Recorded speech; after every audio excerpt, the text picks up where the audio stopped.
Secret invasion एक धोखा था, ऐसा मैं क्यों बोल रहा हूँ ये मैं आगे बताऊंगा। लेकिन इस सीरीज को देखकर मेरे मन में कुछ पॉइंट्स आए हैं जो अगर सीरीज में चेंज कर दिए जाते तो शायद इस सीरीज को उतनी हेट नहीं मिलती जितनी इस वक्त मिल रही है। तो चलिए देखते हैं how secret invasion should have ended. लेकिन उससे पहले एक अनाउंसमेंट, आप सभी की फेवरेट ट्रिविया क्विज वापस आ रही है और हर वीडियो के एंड में मैं एक क्वेश्चन पूछूंगा आप लोगों से जिसका आंसर आप लोग दोगे कमेंट सेक्शन में। तो सीक्रेट इन्वेजन पे वापस आते हैं। तो पहले 4 एपिसोड इस सीरीज के मुझे अच्छे लगे, जहां स्टोरी काफी स्टेडीली मूव कर रही थी आगे की तरफ। इन चारों ही एपिसोड्स में स्टोरी पूरी तरह से स्क्रल इन्वेजन की तरफ ही घूम रही थी, जो हमें इसके ट्रेलर के साथ प्रॉमिस भी किया गया था।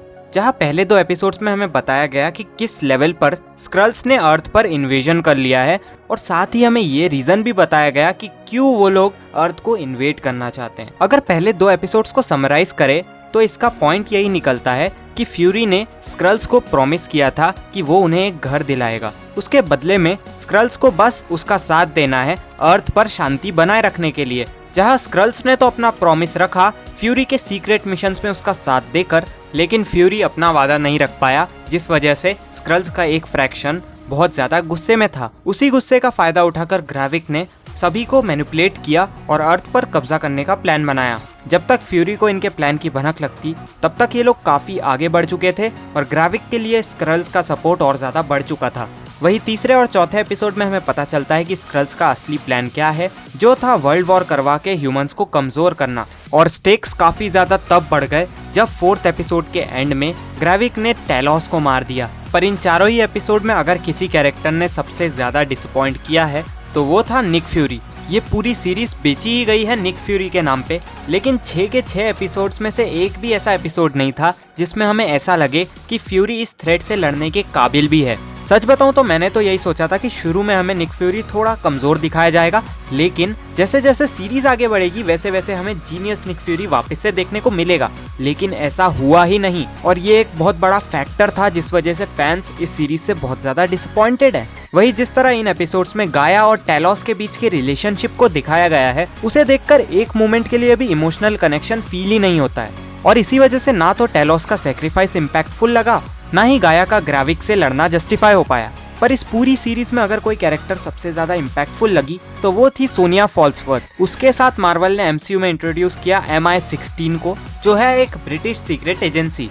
इससे एक बात साफ है कि अब तक जो काम शील्ड कर रही थी अर्थ पर, वही काम MI16 करेगी, और निक फ्यूरी की अर्थ पर रिप्लेसमेंट होने वाली है सोनिया फॉल्सवर्थ। क्योंकि जिस तरह MCU की शुरुआत में निक फ्यूरी ने अवेंजर्स को असेंबल किया था, उसी तरह सोनिया भी अपनी एक टीम इकट्ठा कर रही है अर्थ पर थ्रेट्स को रोकने के लिए, जिसकी शुरुआत उसने की इस सीरीज के एंड में गाया को रिक्रूट करके। लेकिन असली प्रॉब्लम सामने आई 5th और 6th एपिसोड में, जब इस सीरीज के मेन प्लॉट को ही पूरी तरह से बदल दिया गया। जहां पहले हमें लग रहा था कि ये स्टोरी फोकस करेगी स्क्रल्स के अर्थ पर इन्वेजन पे, लेकिन एंड होते होते इस स्टोरी को कन्वर्ट कर दिया गया निक फ्यूरी वर्सेस ग्राविक की एक फाइट में। इसका मतलब इस पूरे इन्वेजन का पर्पस ही यही था कि कुछ भी करके निक फ्यूरी से द हार्वेस्ट यानी अवेंजर्स का DNA हासिल किया जाए।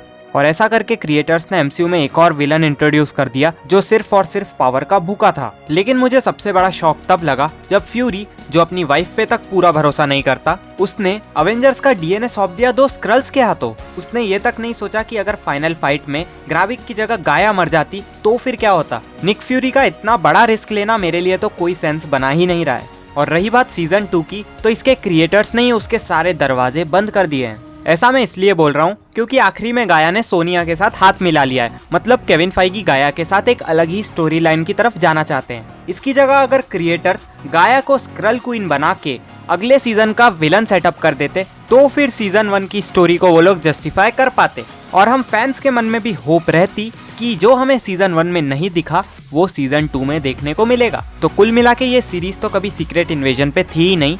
ये स्टोरी सिर्फ और सिर्फ बनी एक पावर के भूखे स्क्रल की सनक को दिखाने के लिए और MCU में एक और ओवर पावर्ड कैरेक्टर को इंट्रोड्यूस करने के लिए। तो जो मेरा ओपिनियन था वो मैंने आप लोगों के साथ शेयर किया। अब आप लोग कमेंट्स में बताना क्या आप मुझसे अग्री करते हो। अब ट्रिविया क्वेश्चन पे आते हैं। तो आज का सवाल, स्पाइडरमैन फार फ्रॉम होम के टाइम असली निक फ्यूरी कहाँ पर था? इसका आंसर कमेंट्स में बताना। और अगर ये वीडियो थोड़ी सी भी पसंद आई हो तो इसे लाइक कर दो और चैनल सब्सक्राइब करना मत भूलना, क्योंकि ऐसे ही ऑसम वीडियोस मैं आपके लिए लाता रहता हूँ।